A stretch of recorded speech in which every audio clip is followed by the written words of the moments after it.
Hello everyone, నేను మీతో ఈరోజు షేర్ చేసుకోబోయే recipe carrot and potato puree.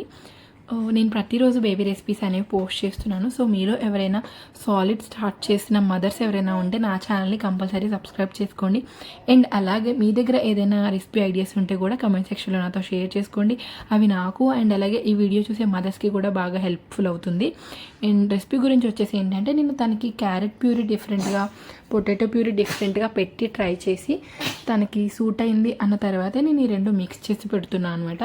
First ఏదైనా మనం సింగిల్గానే పెట్టాలి. నేను ఆల్రెడీ మీకు లాస్ట్ వీడియోలో షేర్ చేసుకున్నాను, అది మళ్ళీ చెప్పాలి అనుకోవట్లేదు. ఈ వీడియో పైన ట్యాగ్ చేస్తాను, వెళ్ళి చూసి వచ్చేయండి.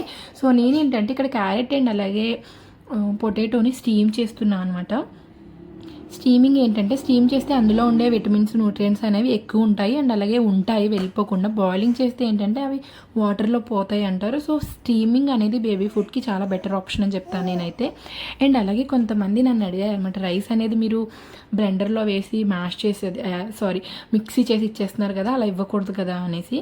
సో నా ఎక్స్పీరియన్స్ చెప్పాలి అంటే, బేబీ డైజెషన్ సిస్టమ్ అనేది స్టార్టింగ్లో అంత స్ట్రాంగ్గా ఉండదు అంటారు కదా, మ్యాష్ చేస్తే ఎలా ఉంటుంది ఏంటో నేను ఫస్ట్ ఇచ్చేదాన్ని కాదు. సో ఓకే, అందరూ అలా అంటున్నారు కదా అని నేను రైస్ మ్యాష్ చేసి తనకి ట్రై చేశాను అనమాట. ఒక 4-5 డేస్ ఇచ్చినాక ఏమైందంటే తనకి కాన్స్టిపేషన్ వచ్చింది, లైక్ మోషన్ వెళ్ళడానికి చాలా ఇబ్బంది పడింది అనమాట. అప్పుడు డిసైడ్ అయ్యాను అనమాట, తనకి ఎలా బాగుంటే నేను అలాగే ఇద్దాము, వాళ్ళు ఎవరు ఏదో అన్నారని కాదు అనేసి అర్థమయ్యి ఇంకా అప్పటి నుంచి నేను ప్యూరీస్ లాగా బ్లెండర్లో వేసి మిక్సీ చేసే ఇస్తున్నాను అనమాట. ఫస్ట్ 2 months ఆఫ్ సాలిడ్స్లో మనం ప్యూరీసే ఇవ్వాలి, లైక్ ఇలాగా మిక్సీ చేసే ఇవ్వాలన్నమాట. తర్వాత 8th month అప్పటి నుంచి మనం మ్యాష్ చేయడం, ఆ తర్వాత గ్రాడ్యువల్గా టెక్స్చర్స్ అనేవి చేంజ్ చేసుకుంటూ రావాలి. ఫస్ట్ అయితే ఇలాగ ఇవ్వాలి, తర్వాత ఉండే కొద్దీ మనం చేంజ్ చేయాలి కంపల్సరీ, లేదంటే వాళ్ళకి అలా అలవాటు అయిపోతుంది. సో బేబీని అబ్జర్వ్ చేసి వాళ్ళకి ఎలా సూట్ అవుతుందో ఆ వేలో మనం ఇచ్చుకుంటూ వెళ్ళాలి. మీరు కూడా అంతే, నేను అలాగే చేశాను. ఈ వీడియో యూస్ఫుల్ అనిపిస్తే ఒక లైక్ అయితే చేసేయండి అండ్ మన ఛానల్ని సబ్స్క్రైబ్ అయిపోండి.